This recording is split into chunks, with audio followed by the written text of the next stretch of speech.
panel. And Van, I feel like you might have a response. I mean, there's so much wrong, so many wrong things.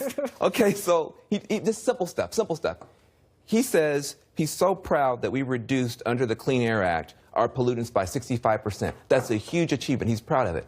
But carbon was not counted as a pollutant under the Clean Air Act until halfway through the Obama term. So then Obama moves forward to try to now do what the Clean Air Act says to do, and they stop him, and they say that's terrible. So you're either for the Clean Air Act, which would then mean that, and by the way, your conservative Supreme Court agrees with this, that then you have a responsibility to reduce the pollution, or you're against it. They talk against themselves all the time. They're for fracking, which is hurting coal, and they're for coal. And when you have this just word salad of nonsense coming from an EPA administrator who didn't say one word about the environment. His job is to be the environmental protection person. There was no protection in that speech. This is part of why I think normal people, you just saw Elon Musk pull out. You cannot deal with this White House because you cannot deal with facts, you cannot deal with science, you cannot deal with economics, you can't deal with jobs, you can't deal with anything but mythology and slogans. And that's where we are. Stephen Moore? Where are we now on this issue? I think the problem for the kind of climate change fanaticism on the left, and I think there is a fanaticism, I think most people on the right agree with that, is you're going to have to find solutions to this that don't cost... Is Exxon fanatical? Yeah, I think there's a fanaticism. I mean, listen to this stuff about, you know, extinction and the oceans rising by 10 feet. But here's the point. There have been extinctions. But look, that has happened. Look, here's my point. You've got to find a way to deal with the climate change issue in a way that doesn't destroy American jobs. Yes.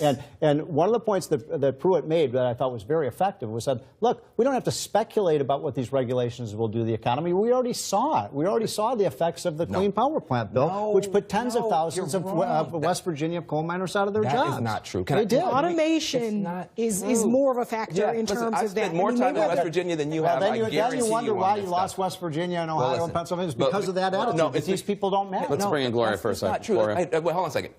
Do not tell me that I said that coal miners don't matter.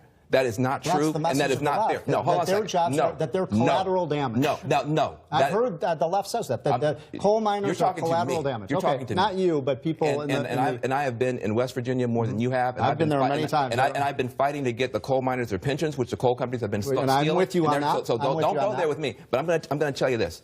It is very important for you to recognize that there have been people who have been arguing about American jobs. And there have been people who have been arguing that there can be a just transition, even for the coal miners, because the coal miners, especially in Appalachia, that coal you need to make the wind turbines. It's a complete falsehood that you're putting us against each other.